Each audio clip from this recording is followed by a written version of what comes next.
Oi. Adema.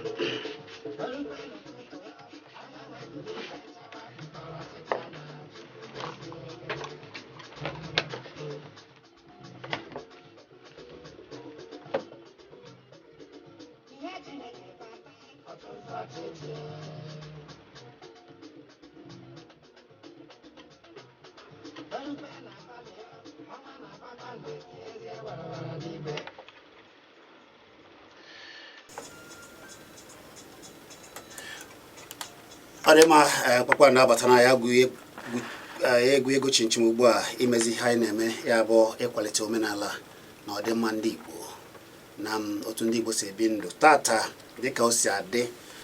Ezeọha awụchiela oju na-eju bara bara. Isiokwu anyị nke ụbọchị taa bụ nke onye ọbụla ga-anọdebe Igbo ekwurekwu ya nso ka i wee mara ihe, mụta ihe na ihe na-eme n'ụwa.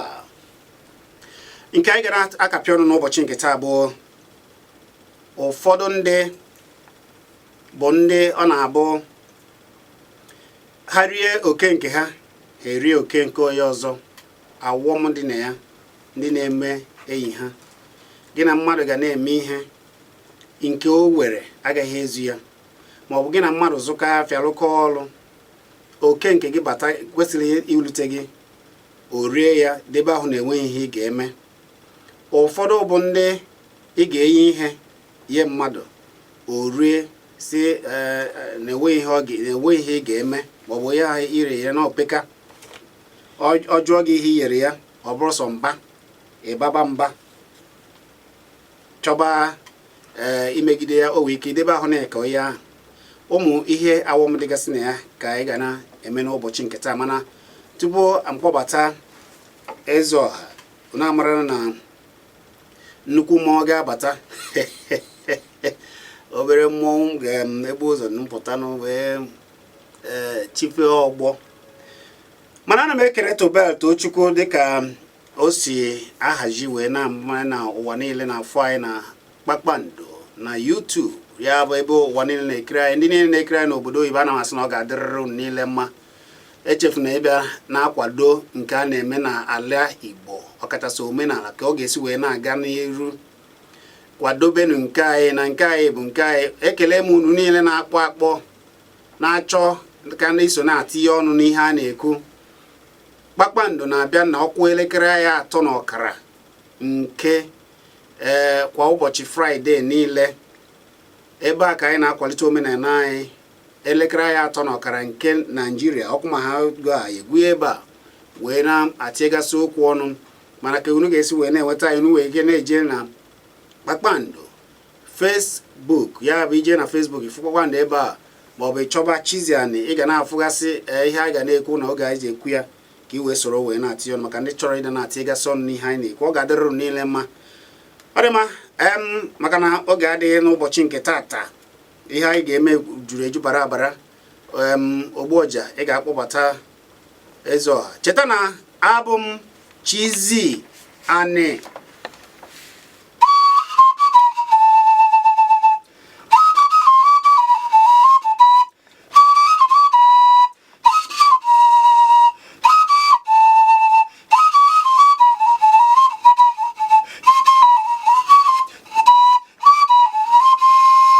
Ezeọha gbanata Ezeọha dum ndị ka ị mere. Ezeọha gọrọ anyị ojikene ndị Igbo. Dịka ọ na-ekene nwoke ekene nwa ekene onye kwuru onye tabụ ndị chọrọ ga anyị ntị tata. Asị m na dị anyị na-abịa ebe a bụ ịkọwapụta ihe mmadụ amaghị ka agwụ onye ahụ ihe ahụ amaghị. Akwụkwọ nna enwe nke maara ma etinyekwu ihe mụtakwa uwe otinye, maka na asị na ofu uche anaghị ezuchi oke na ihe kwuru ya kwudebia. Achị m dịka na anyị ji ọjị na asị na ihe mmadụ bịa weta ọjị webe na obodo ka anyị ji wee bịa. Ọjị na nzu bụ nwanne ka ya hụ. Ọjị bụ ihe ụtọ. Mmadụ bịa na be gị ju onye ahụ jụọ gị ọjị, ofeta ọjị mana odoko ya ji wee bịa. Onye jikwa nzu bịa mana odoko ji wee bịa. Achị m Chineke kere n'igwe, Chineke na Chineke kere mgbe oke mgbe agwọ na-ekwe ọjị batara ọjị. Chukwu na ọgwụ kere ihe niile wee dosa emene ka ọba anyị dosara. Anyị wapụta bụgole n'elu nwe ka ọba anyị na-eme. Ọgwụ ọ bụ Chukwu na-enye anyị ike anyị ji eme ihe niile anyị na-eme. Wochi Chineke kere n'igwe na enu ụwa na-ekwe ọjị batalụ. wee kpọkọ ihe na-emere anyị Igbo ihe na-ekwe ọchị batalụ ihe adịghị Igbo na-emere na-ekwe ọchị batalụ mmụọ anyị Igbo niile bekọtala ọchị ma nwoke dị n'ime unu ma nwaanyị dị n'ime unu ọkara sị na-abụ ihe kwuru ya kwudebe ya anyị ga-adụ ka mmiri maka ụzọ mmiri nakwa na tata azụ ya bụla ekwe ndụ ya na oburu n'afọ makara Igbo anyị ga-egbukwa onwe anyị okwe n'udo anyị ga-eji okwe anyị ga-anajikwu n'udo anyị tọkwa anyị ga-anata n'udo enwe nsogbu ọbụla anyị okwe makwụkwọ n'anya n'ụzọ Chizzy anabagwụ ma ndị begwu a sị m na ogologo ndụ na ahụ isi ike na-abụghị abịa bụ isi wochu mmụọ na-eme ha n'Igbo ihe a n'Igbo na-emere ihe na-ekwe ọchị batalụ ndị Igbo niile ka m na-akpọku ma oke ngwu ma oke arụsị na ala Igbo ma oke ana niile ndị ka anyị ma ha chịbakọta na ọjị achị m na ụwa mmadụ kwa na ha eto ụwa mmadụ eto na mbụ na ogologo ndụ na ebe ọna ọmụmụ nke eto bụ ekwenụba ga-eji wee ozu ndị ahụ osu n'oge mezuo anyị n'aka anyị n'aka ekpe anyị adụ ka echi nakwa na agwụ agwụ sọ ịdị aga na-agakwa n'ihe ọma na-achịkwa n'azụ maka na ịga n'ihu bụ ndụ ịdachi azụ bụ ọnwụ anyị ga-ata ọja wee tata ndụ tata ịhụ isi ike tata ọmụmụ nwoke na mmụọ onye mekwara ma nweta oge ji wee ozu ochu ndị na ọ ga-adụrụ nwoke na mmadụrụ nwaanyị na madụrụ ekwu na onye nta na mma onye ọbụla ji okwu onye ji okwu eji ruo n'udo onye ntakwana nara nwe nsogbu ọbụla eji ụka akwụkwọ anyị n'ụzọ na ekpọrọ ndị a na-agbasa emeka ibe ma ya kpọrọ ezi mmụọ dị n'ala Igbo niile achị m ụta ka m ka ụta oge ji ụdọ ọ dị ma eze ọha awa n'ọjị ka anyị nata ọjị a anyị na-ata ya ka anyị na-awa ọjị ka mechi batara anyị na-abịa ka anyị taa na ọjị anyị pụta anyị akọ n'ubi ya bịara kpọmkwem cheta na abụ m Chizzy ani enyi bịakwa ịtụ m ọnụ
emere ya bụ ajọ eyi ọ dị mma maka oge anyị ga-agbapụ ọsọ ozigbo cheta na onye anyị juru eju bara na anyị were ogbu ọja mburugbu ebe a wee eze ọha duma ma echi ugwu egwu ego chinchim n'isiokwu anyị nke ụbọchị taa ga-abụ ndị na-eri oke mmadụ.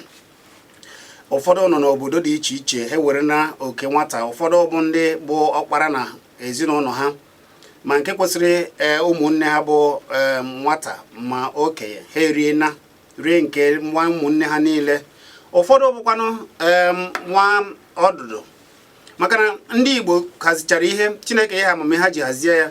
Onye nwoke mbụ amụrụ n'ezinụlọ bụ ọkpara, ọ ya na-ewe ọkpa eji, mana ụfọdụ o nwere ike ọ bụrụ na aka adịghịzi ọkpara nke kpatara ego n'ime ụmụnne ya azọbazie nke osinachi ya akwa osinachi ma ọ bụ oke osinachi ọkpara. Ụmụ awọm dị iche iche ihe a niile na-ebute ebe ihe anyị ga na-atinye ọnụ n'ụbọchị nke taa. Mana imirikiti n'ime unu na-achọ akara ekwentị dibịa Ezeọha. Dibịa Ezeọha bụ dibịa ọdịnala nke Mburubu Wafọ Nkanu East. O gwere ọ na-agba afa n'ụzọ omenala, na-achọpụta ụmụ ihe dịgasị ya n'ụzọ omenala. Ewere onye ihe gbagwojuru ya ọ chọba ya n'ụzọ omenala dịka ndị Gboo si achọ. Ị na-achọ awele o, enwe ka ị si achọ ihe gbagwoju oge ya. Ọ bụ akara ekwentị ị ga-ege ugbu a ka ị ga-akpọ ka ị jụọ dibịa Ezeọha ka ọ mara ka ọ ga-esi wee nyere gị aka. akara dibịa ezo akara ekwentị dibịa ezo ha 080 723 52991 080 723 52991 ma ọ bụ 090 386 76718 090 386 76718 ma ọ bụ 0818189 5359. ị nwekwara ike ịkpọ dibịa ezo na 080 295 0802956 7274. anyị ga-agbapụ ya ọsọ ozugbo wee jụbazie tutu anyị na-eme nke a ọgbọja mburubu kene ndị Igbo.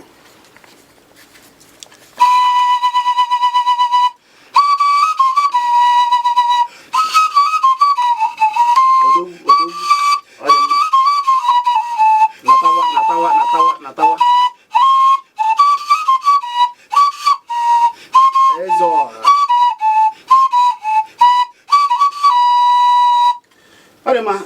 dibịa eze ọha mmadụ rie oke mmadụ ewe awọm dị na ya ewe ihe a ga-eme dịka ọ na-eme ekene ha na eze bụ ndị na-ege anyị ntị anyị bịa taa bụkwa oje meka ọdụ maka anyị bịa n'ime ya.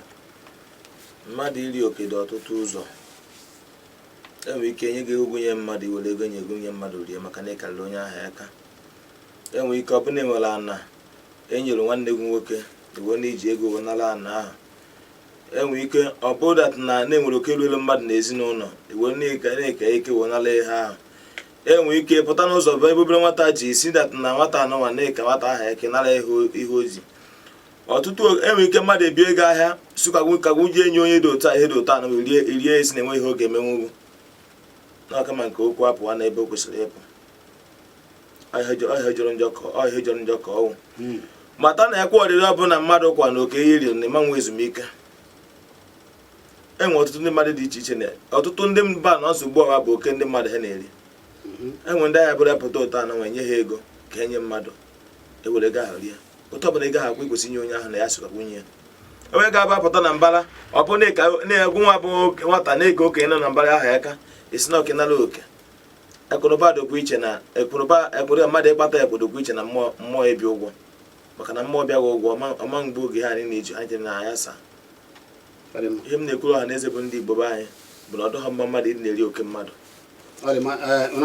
ịzụ asị na ọ na-ebute ajọ ihe amechi na gboo ndị nta jee nta maka ka ndị okenye si hazie ihe niile site n'ezinụlọ.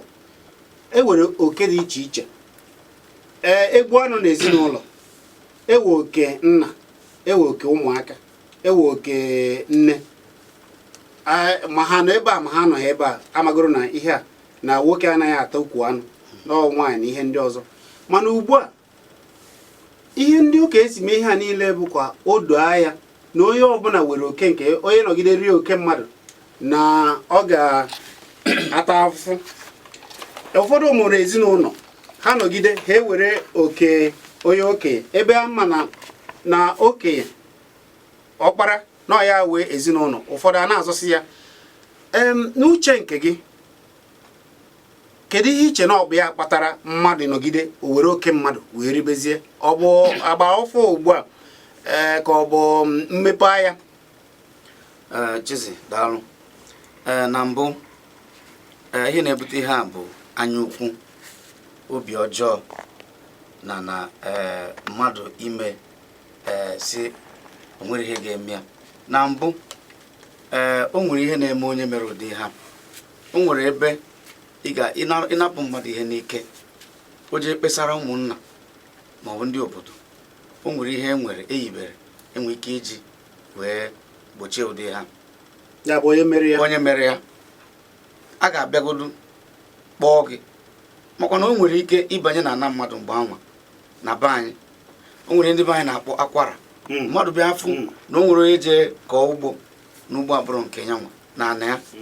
Ọ ga-eje weta igu maọbụ ọ makọcha ya ogwunye ebe anwa gị nwe ebe anwa ama abalị ya ịjụwa kedu onye mara akwara na ana agwa gị ije jụọ ya ọ gịnị mere ya nwere onwe ya sị gị na ya mara ya ka ya mara onye banyere ebe a kedu onye nyere gị ya iwee kụ na akọwa unu ejewe akọwara unu maọbụ ekpecha onye ọbụla ewere ihe ekpere naba. Ịjụ asịsị nwụọ iyi ị na-ana mmadụ ihe ya nọ nke gị ama ka esi eme ya ịnwụọ iyi onye nwe ya o nwere ga-eme ya onye na-anị ya mmadụ ọ ga-anwụrịrị mana kịta maka na ndị nkwenye ọgbara ọhụụ bịara nke a bụzi onye ọnụ ya ka nganga onye ka ekwu onye keji ego onye kama mmadụ na-akpagbu nwanne ya mana mgbe anwa ihe a na-ekwu bụ aka nkwụmọtọ na eziokwu ihe onye ọbụla na-ekwu bụ ka ya jide ọfọ mana ihe ndị mmadụ na-ekwuzi kịta ka ya jide ego afọ eziokwu ele ya kọbọ n'afọ ndị mmadụ bịa n'abalị a na-akpagharị na-eje wee na-asị mmadụ nyapụta gbaa amụma ụgha mana mgbe anwa ị ga-asị mba na ịma agbakwa amụma ụgha maka na na-enekwa onye ọbụla na imehie aka gị onye na-eme ihe onye mere ụdị ihe ahụ esowe gị mana kịta ọ dịrọzi onwere onye ụjọ na-atụ maka na onwere ndị oyibo nọzi ije ikpe n'aka ndị oyibo asị gị weta ego onye ejiri ego ka ikpe na-ama ugbu a mana oge mgbe anwa ihe aka nkwụmọtọ ka onye ọbụla pụrụ ya ọ dị mma Ezeọha nke a gosiri na ndị gboo na-atụ egwu Chineke nke ukwuu Chineke na-azakwana ha ekpere ọrịa ọbụla debere aka ọcha maọbụ metụ aka ya ọfụ arụ ya maọbụ ọfụ awọm dị n'ime ya maọbụ ọfụ uru dị na ihe ọbụla onye mere ewere ka ndị mmadụ ji megide ihe a ewe ihe gbara ọkpụrụkpụ ọ ga-egbochiri mmadụ maka na ị na-anya ugbu a ọ bụrụzi ka esi adị ogologo ndụ na gboo ka esi adị ugbu a ọ bụghịzi ka esi anọ n'udo ka esi anọzi ugbu a onye ọbụla na-akpụzi onwe ya ogige eme je kpọrọ gị sị gị na ya ma nke a mara nke ọzọ mara nke ọzọ ewe ụzọ a ga-esi wee medata na ihe ha ewere ihe riri nke mmadụ na amaghị ama kedu ụdị ihe ọ ga-ebutere onye a ewe ụzọ a ga-esi wee onye a bịaghachite azụ ewe ihe onye a ga-eme ka o si na ntaramahụhụ ihe ahụ o mere ma ọ bụ ka onye ọzọ ahụ riri wee pụọ ka ọ bụ na enweghị ihe ga-eme onye ahụ abịa na ihe gbasara oke anụ nwa na-eri eri na mmadụ nwana gụnara onye aha n'aha n'ike enwere ike isi na ị ga-ele ana ahụ ka ịma akwa na obobi n'ime mana ego letara na ahụ ihe ọbụla iji eme ma mbara onye ahụ uru dị m na-ekwu ọ bụkwa na onye ahụ nakwa na onye ahụ na ahụ n'ike were kwa obi onye na-ebute so ọtụtụ ebe dị iche iche achịghị na ọnwa ike etu bikọs ọtụtụ ihe dị iche ọtụtụ mgbe bụ ihe ndị mmadụ ji aka ha wee mete ị na-anụ eke nwata echi onye ọzọ nwa enwere ike ịnara mmadụ ego maọbụ mmadụ ebi ego ngwa ahịa maọbụ mmadụ esendere gị ego na akaụntụ ochekagwunye onye dị ụtọ a iri ego ahụ were tinye na biznes nke ị na-eme ihe ha na-ebute ndaghachi azụ na biznes ma ego ahụ ịgbalị agbalị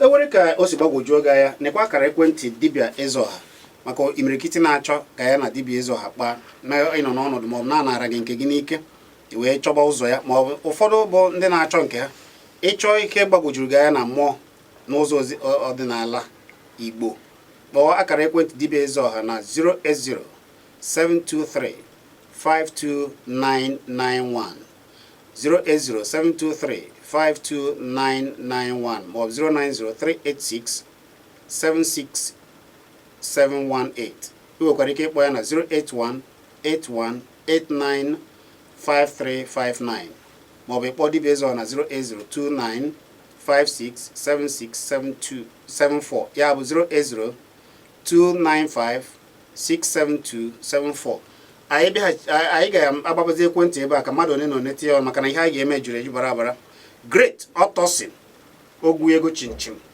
ewe ihe o ji bịa pụrụ iche ọ ga-agwa ya n'ụbọchị nke taa mana akara ekwentị ga-eji wee jụọ ajụjụ n'ihe anyị na-ekwu mmadụ iri oke mmadụ awọm dị na ya ma ọ bụ uru dị na ya akara ekwentị ị ga-akpọ wee tinye ọnụ ya bụ 0909771 maọbụ 09023111009 onye na-akpọ biko gwa ya afa gị bee ya nkenke ogbo ọkịja ekele m gị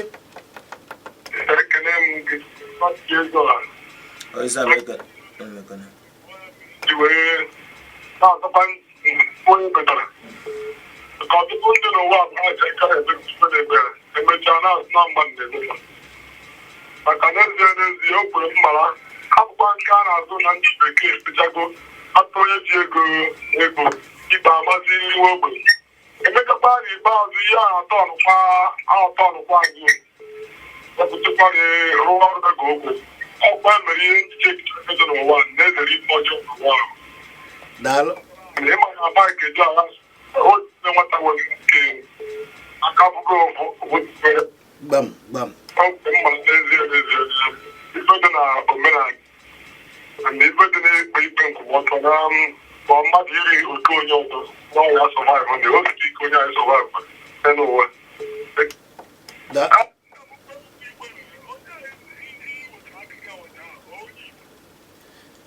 onye Igbo ihe a mere na Ebonyi ebe ahụ ị nọ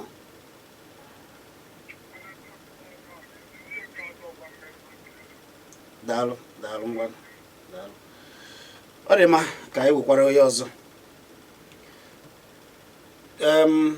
09023111109 maọbụ 09097711109 onye na-akpọ gbadata ya ọ dị mma ka anyị weziri onye nke ahụ igbubiela gwa ya afa gị na ebe isi akpọ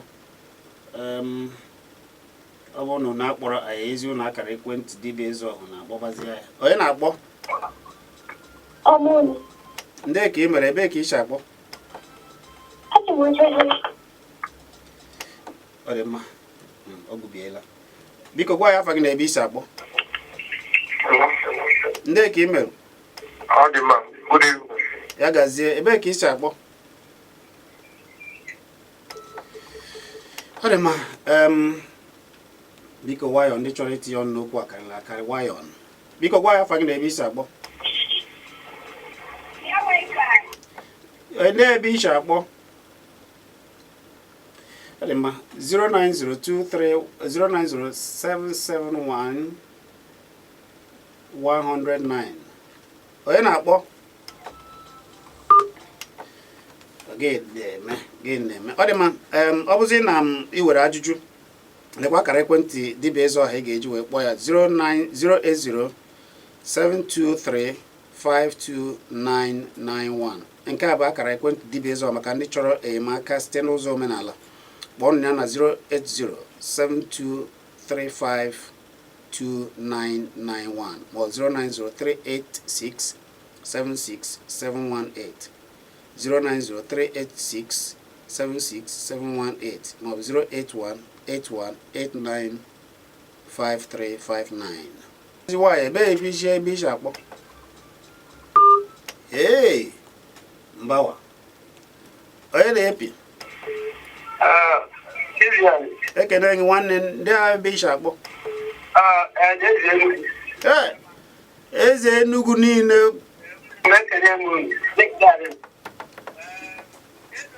Oisa amekene. Amekene yo. Maazị Agnes onye omenala. Igbo onye omenala. Chineke gwajukwe. Amle magwa. Zo kwa mwa ka na-eme.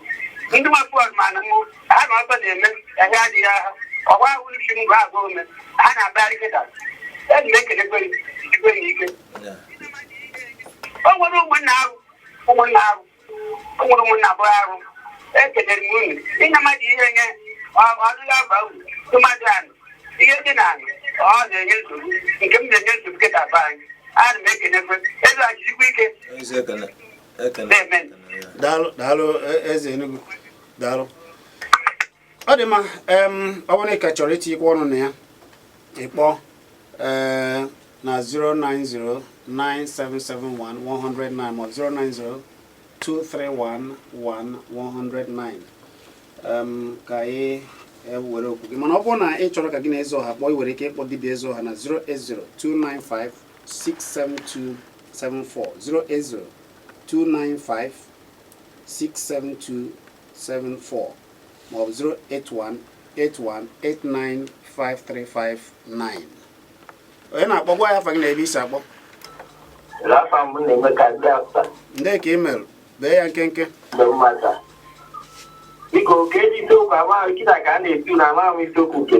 ọ dị mma ị ga-ege ntị ka anyị kọwalụ ya gee ntị gebezie ntị gbaa ya ka ị gebe ntị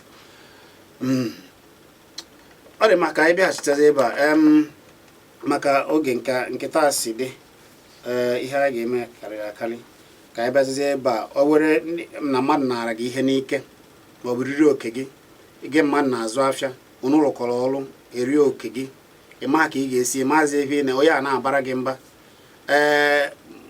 jibe ụzọ udo na ụzọ dị mma, ụzọ omenala, egbukwana mmadụ, anụkwana ọgụ, gbesaba yọba Chineke. Ewe ka ndị okenye gboo ndị gboo na-eji ayọ Chineke ha ihe ha were Chineke eyi aka wee wetacha ụmụ ihe a niile.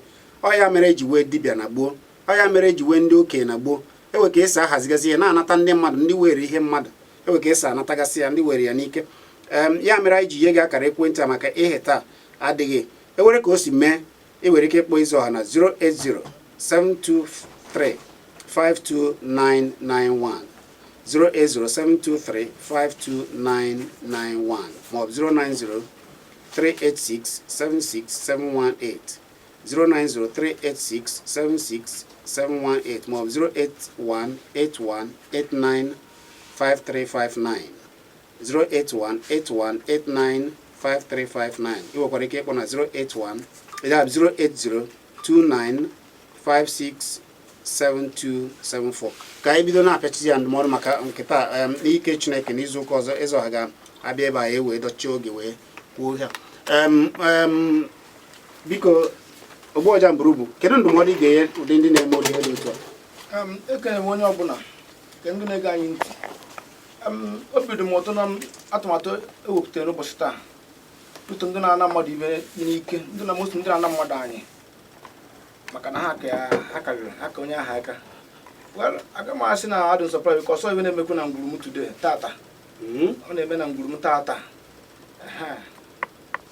Ama na ewekwa ka isi eji ije amechi ka anyị na-apịachi ya. Kedu ndụmọdụ ị na-enye maka ụdị ndị dị otu a tupu ịzụ ọha kapịasị okwu ọnụ?